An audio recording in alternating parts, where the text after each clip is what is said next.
This is a Frank podcast. Party. Science. Party. Science. Party. Science, everybody, let's hit it.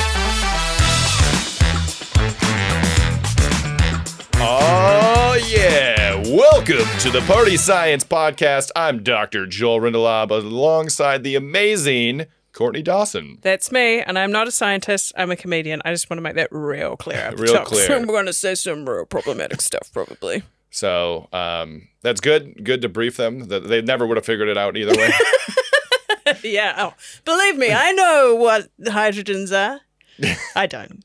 Sure you do. Well, I mean, we've got a periodic table up Yeah. there, so. So if you get confused, just, peek over the shoulder. Yeah, absolutely. We'll be all good. Yeah. So we won't be talking too much about hydrogen today. Hydrogens. Hydrogens.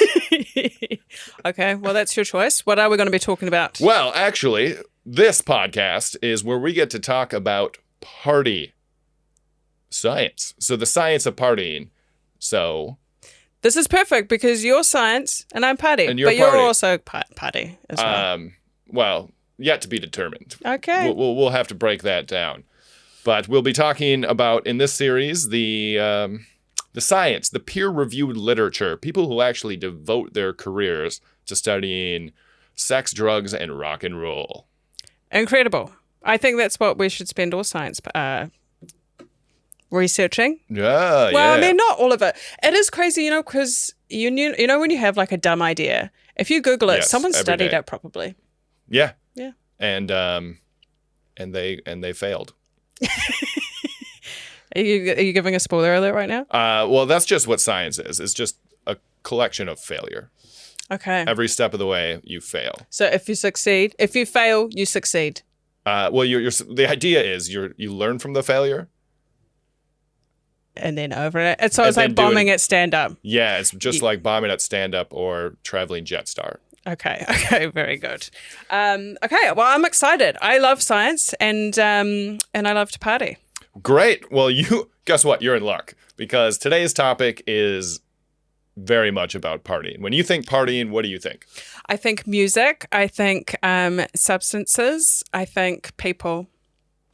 And those are three things that I absolutely love.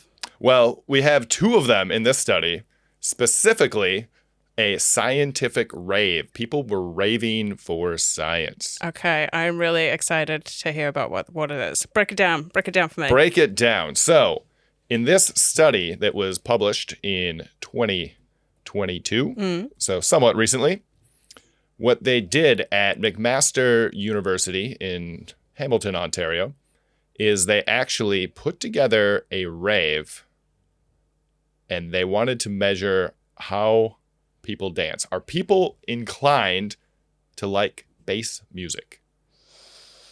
Okay.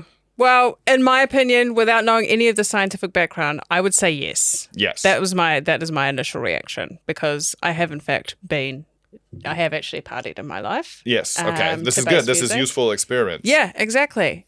I am a scientist. What's your initial thoughts? I know you know the answer of the study, but Well, I think it is interesting because humans dance, right? And some better than others. some better, but we don't. And it's kind of across cultures, right?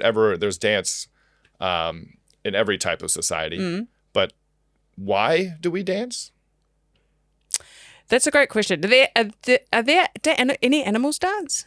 Well, think about like a mating dance. Oh yeah, true. Like those guys that peacocks, Yeah. birds. I always think about birds doing stuff like that, shimmying, building nests. Oh yeah, got to get That's the not shoulder really- shimmy in there. Yeah, it's not really dancing. That's but- what the ladies like, right?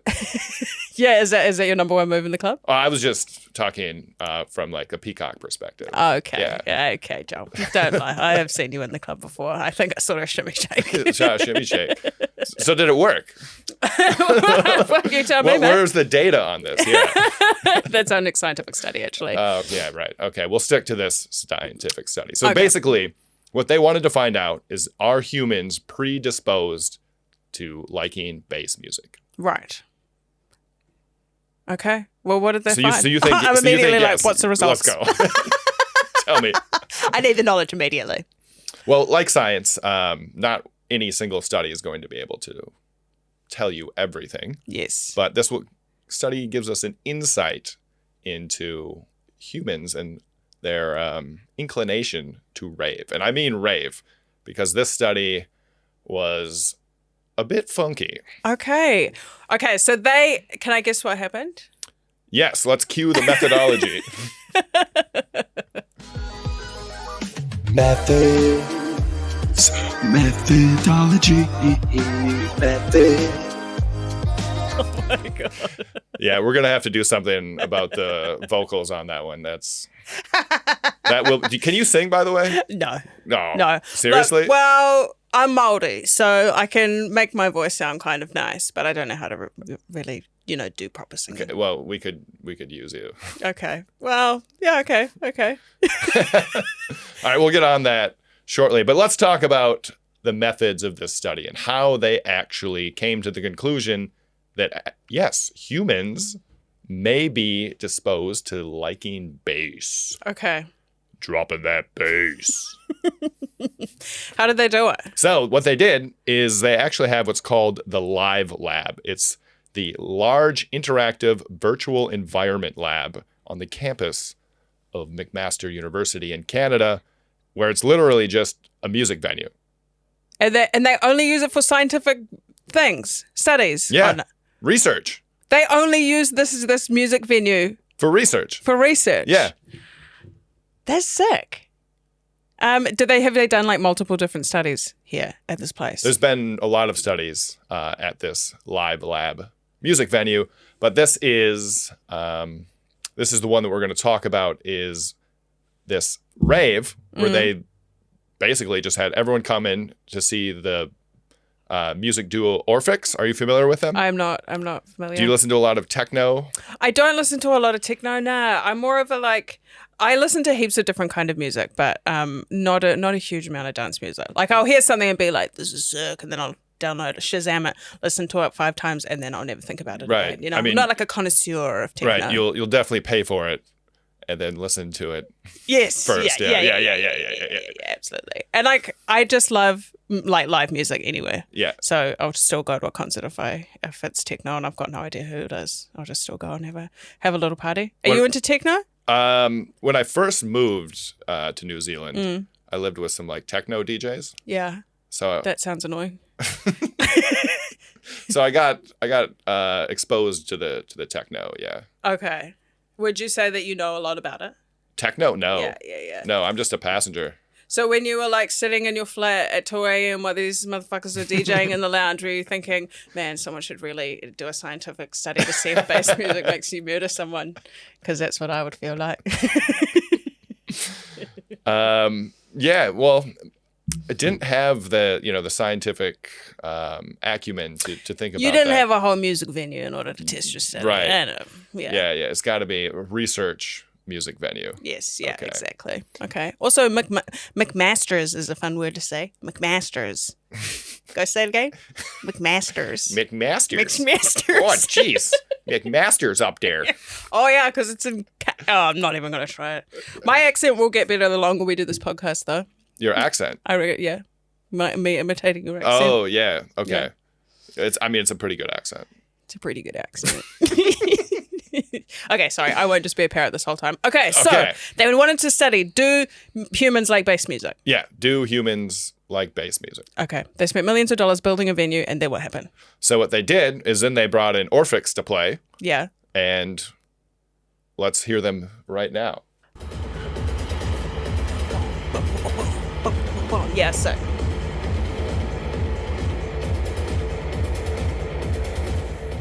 Yeah, I'm not even in the club, but I'm already dancing. Yeah, can you feel that?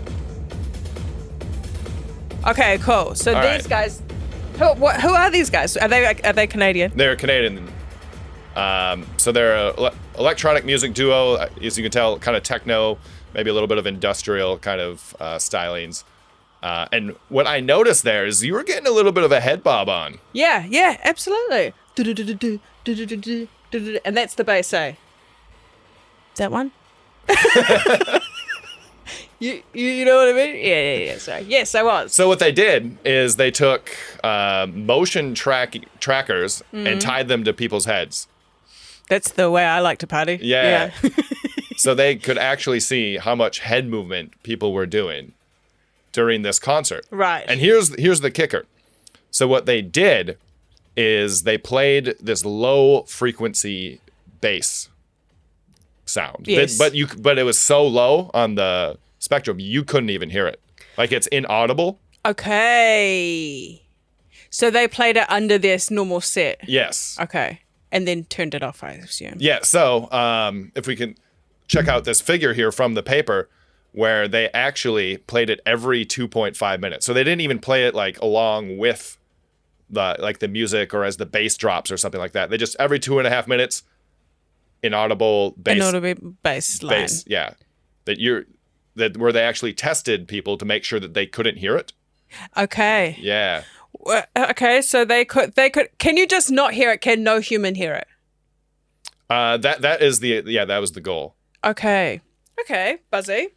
So they play this thing, and then so they turn it off and turn it on, and then they have a look at the motion detectors and see if people danced more when it was on. Exactly. Okay. So that's basically the whole study. They held a rave, invited all these people, had this massive party with Orphix, and then snuck in these sneaky low frequency bass sounds that people couldn't even hear, just to see if they would party harder by moving their head basically more direction. Okay. Can I ask questions about the study now?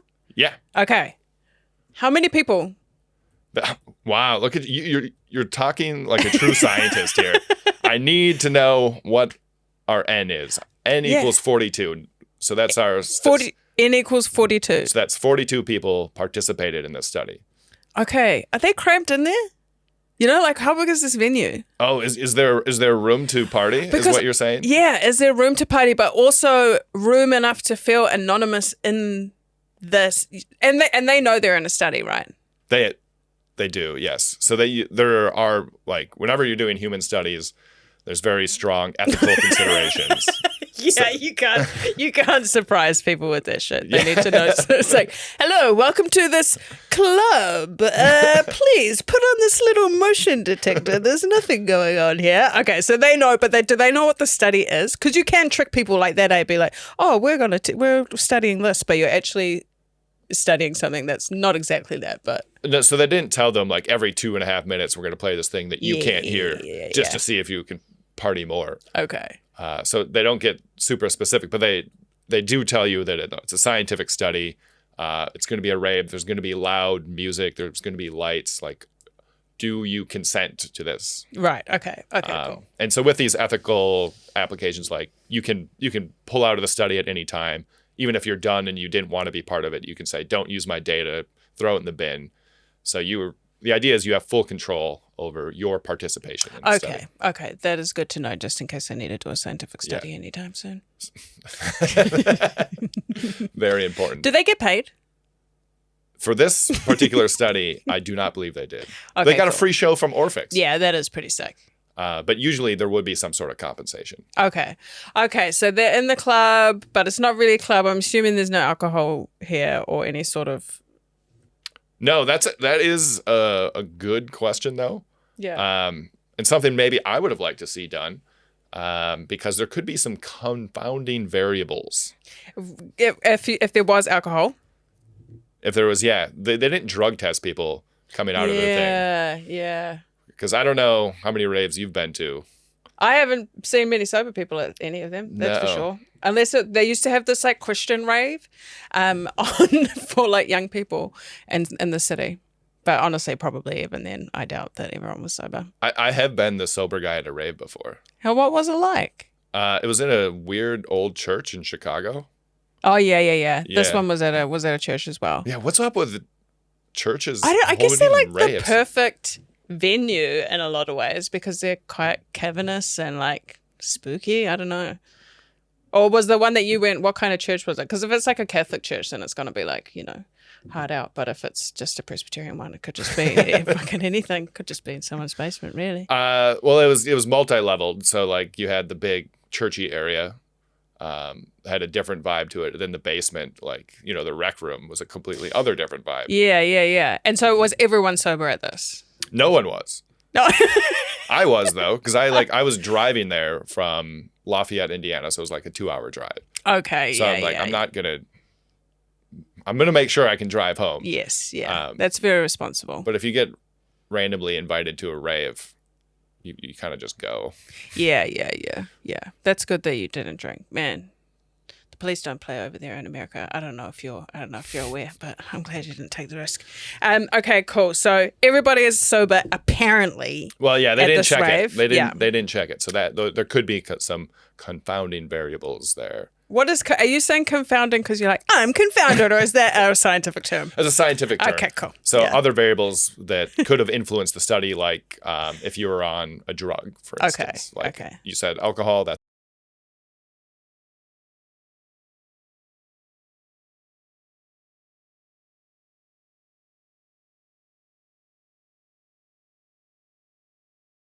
apparently, and then the music starts.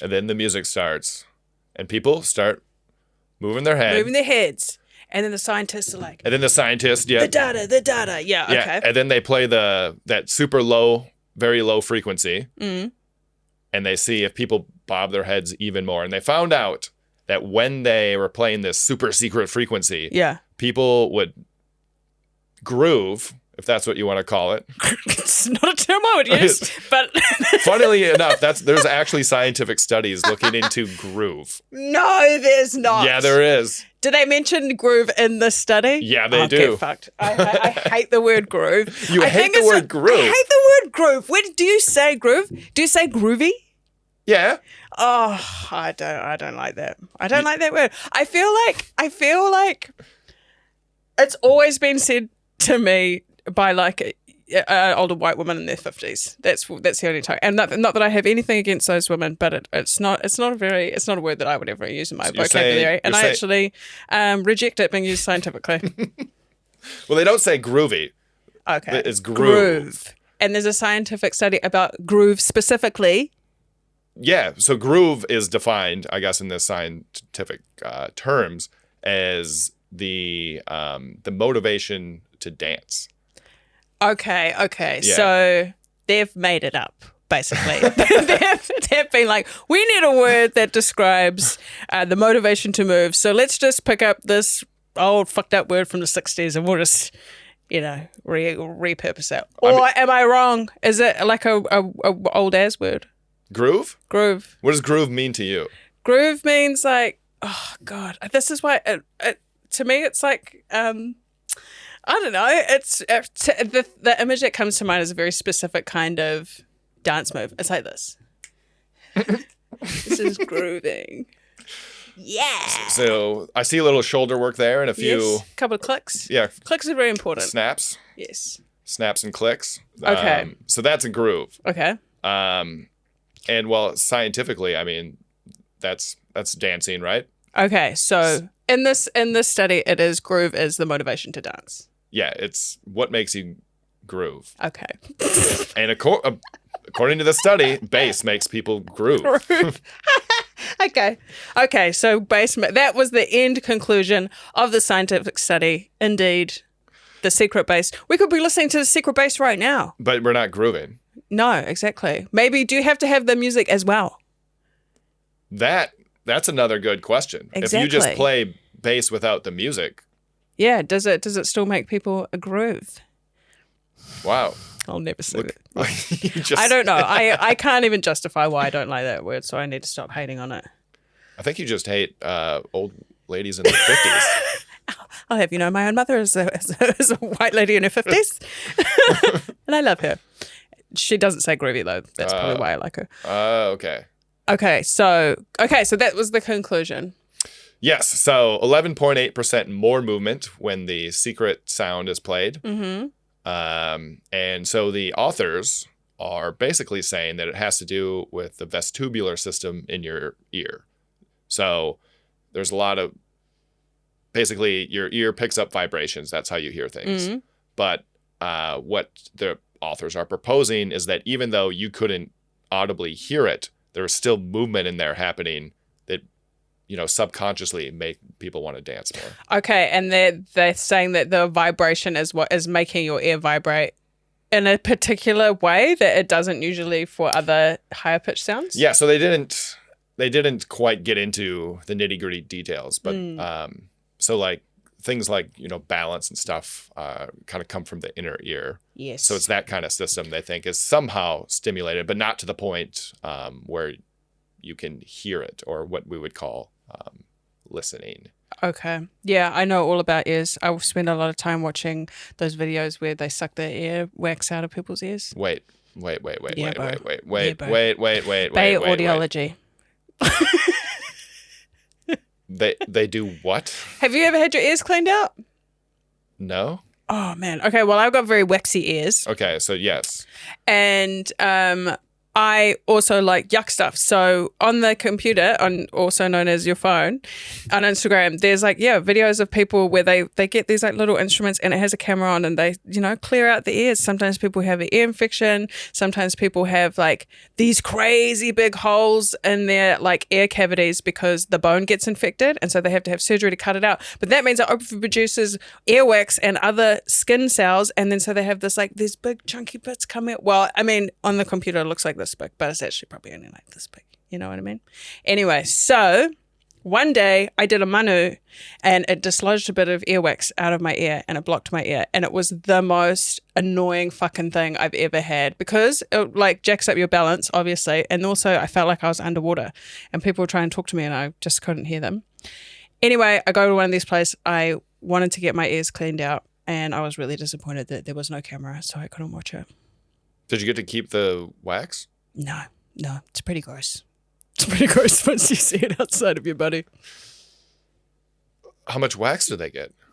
I mean, it felt like a lot. But, this is, okay, I haven't watched any of the earwax videos in ages, so I can't remember the exact term for it. But sometimes when they use the suction thing, it changes the temperature in your ear and then you get like the spins. But the most intense spins I've ever had in my life, it was like this real savage vertigo buzz. But then the temperature goes back to normal and then you can walk again. And so you felt heaps better afterward. Oh, yeah. And it was during COVID as well. So it was real hard to get an appointment. But yeah, I found this fella $50 down at Takanini. Fixed me right up. Yeah. Wow. You should go just for fun. Just for fun. It's $50. It's a good afternoon. You'd say, and how long did it take? 10 minutes. 10 minutes? Yeah. So that's like $300 an hour? Yeah, look, I'm not a mathematician. But I think that's money well spent. Wow. I mean, what else can you get for $50 in 10 minutes of a good time? I know you can get $300 for an hour. Not from me, though. Okay, cool. So, vibration, ear, that's what makes people move, apparently. Well, that's what they're suggesting, but of course, that would require further research. So that's the thing with science, is there's always more research to do. Okay. I have questions about all of this. What I'm wearing? About everything about you, Joel. No, I guess it comes more under limitations. Can we go to limitations? Yeah, let's go to limitations. Okay. Limitations. Yo! All studies got them. Limitations, no problem. Yo! Wow, that was great. Limitations of this study. So you did mention,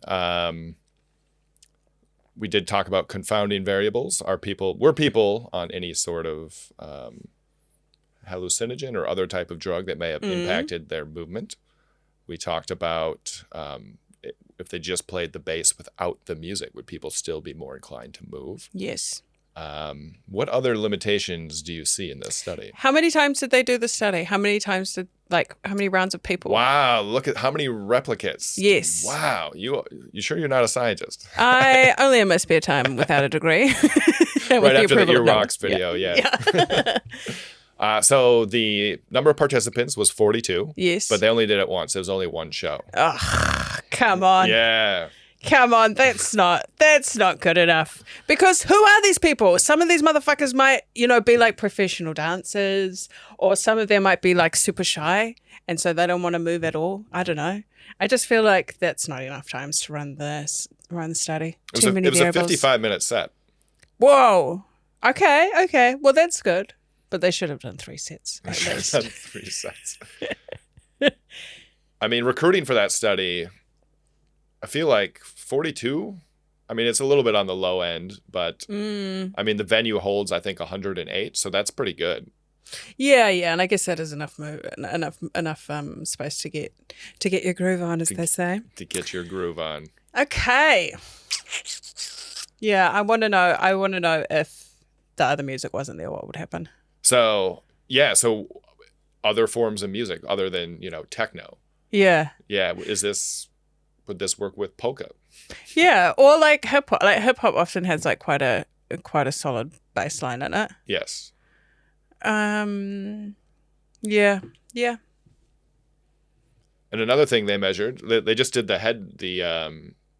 basically put the motion tracker on their head, but they didn't do anything about No clicks. no shoulder shimmy, No shoulder shimmy, no little 2-step. no, Only the neck. I mean, when you're listening to techno though, that is the dance move. It's this, I feel like. I mean, do you have scientific data to support that? No, I don't, Jamie.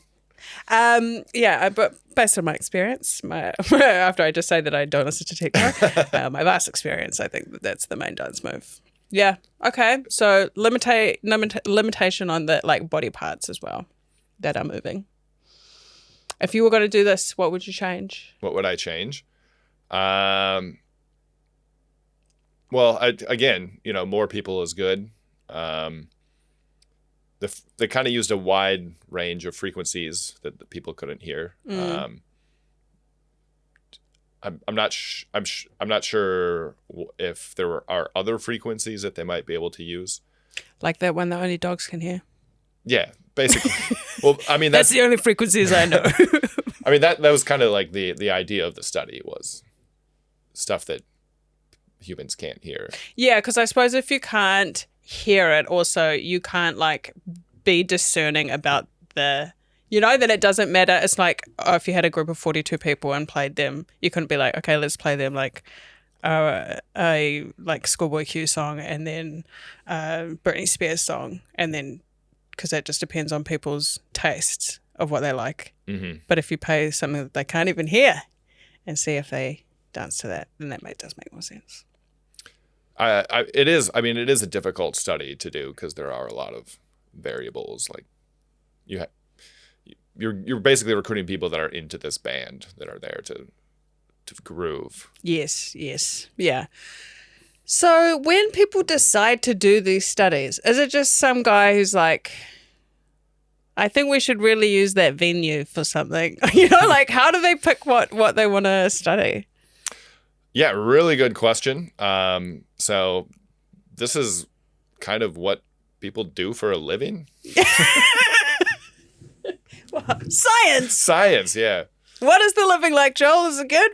Are you rich? Are you getting all paid off by the government and all of the big pharma? How you're rolling around that sweet conspiracy money? If I had that kind of money, I would not be flatting. Would not be flatting with. Okay, very good. Yeah, I would own property. That seems like a thing to do in New Zealand. Yeah, well, if you can. I would be driving a car that was built in this millennium. When is your car built? 1998. Yeah, sick. 1998. Yeah. Yeah, that's pretty good. I didn't even have a car. I crashed my car last Thursday. Oh, yeah. Yeah. Oh, no. Yeah. Oh, no. Yeah, real jacked up, man. I didn't crash it. The man crashed me on the highway on the way to Rotorua. Yeah, bro. And you walked away? Yeah, I wasn't even scared. I didn't even really have a reaction. I was like, there's something wrong with me because I just crashed. He came over. He was crying. And he was like, oh, my God, are you okay? And I was like, yeah, you okay? And he's like, no, I've never had a car accident before. But I was fine. Yeah, my car's fucked. But, yeah, I don't know. It's not even my car, actually. It's my flatmate's car. but she's all chill. She can't drive it anyway. It's a long story. She doesn't have a license. Look, I'm leaving a lot of, loose threads here. Yes, But, yes. Were you on your chance to a rave by? What was that? Were you on your way to a rave? No, I don't know if I'm allowed to say what I was on my way to, but I was on my way to Rotorua. And the guy who, yeah. Look, it's a real crack up story, but I have to ask our agent whether I can talk about it. It's too good of a story.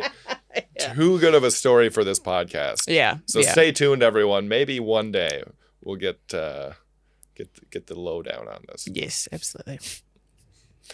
Wow. So, all of this coming together, what have we learned from this study? Learning, it's really cool. Learning, it's really cool. What did I learn? I guess that there's a place called McMaster's. McMaster's. And I learned that scientists have sometimes music venues. And I learned that there are frequencies that we can't hear, and it's not just the dog one. And it might make you dance. And it might make you dance. So can you Google this and listen to it? The actual bass frequency? I haven't tried. Did you want to? How do you know I'm not playing it right now? Yeah, exactly. Oh my God, it's taking me over. Yeah, no. Surely the computer can tell. I need to stop saying the computer. I sound like a 50-year-old white woman. Well, we've already established you've got the right groove. Yes, yuck. Okay. And I've learned that I hate the word groove because I wasn't totally aware of that beforehand. You just came to that conclusion now during this podcast? Yeah. Yeah, I don't like it. What groove or groovy? I mostly hate groovy. Okay. But 'cause you hate hippies. Yeah, well, I don't know. Well, I was raised as a hippie. I lived in a teepee for a bit. And a barn. Yeah. We lived in a barn for about 6 years. For a little bit. 6 years. Yeah. We had a goat. His name was Milo, and he used to attack us. And I think that's what actually makes a hippie. Yeah, there's a lot to unpack here. I'm starting to see why you hate groovy. Yes, yeah. It's I'm rebelling against my upbringing. Okay, well, I guess that's one thing that I learned, that you hate hippies. Yeah. I learned that Orphics exists. I was not aware of them before this study. Are you going to listen to them now? Well, I just did. Yeah. But consistently, is it your new favorite band? What are they called? A band? A duo? A DJs. musical group, right? Yeah. Technically the smallest group possible. Yes. Yeah. Okay, good. So that was interesting. I learned that, this venue exists. So let's say you had an idea for a study. You could just email the lead author here, Daniel Cameron, say, hey, bro, let's party. Let's do a rave. Yeah. And everyone's getting drug tested at the door, God damn it. Not at the door, when they leave. Oh, when they leave? When they leave, because if you test them when they come in, they could just do drugs after that. Yeah, that is very true. Yeah. That's how I like to do my drugs after I've been drug tested. What was I going to say? I was going to say something else. So, blah, blah, blah. Nah, it's gone. It's gone. Yeah. Hopefully we can edit that out. That was annoying. Great. So we've learned that it's okay to party on campus. It's okay to party on campus. And I would have come to the conclusion. What is that hypothesis? My hypothesis would be that it would increase people's dancing. But are we calling 11% a big increase? 11.8%. That's nearly 12. I rounded it down. Well, the important thing is that it's statistically significant. Okay. Yeah. I can't quantify 11.8% in my head in terms of movement, but yeah. Okay. Well, I accept it with hesitation. Due to the lack of drug testing. I don't know why I'm acting like such a fucking cop. You drug test these scientific studies. Okay, cool. Well, I accept those, and I wholeheartedly believe it, and I'm completely convinced. Wow. But there's so many follow-up studies that need to be done. Yeah, and that's where you find out that I'm not a scientist. That I'm pretty gullible. All right. Well, that has been an entertaining rave of a podcast. Let's continue partying, shall we? Okay. Do we have to dance now?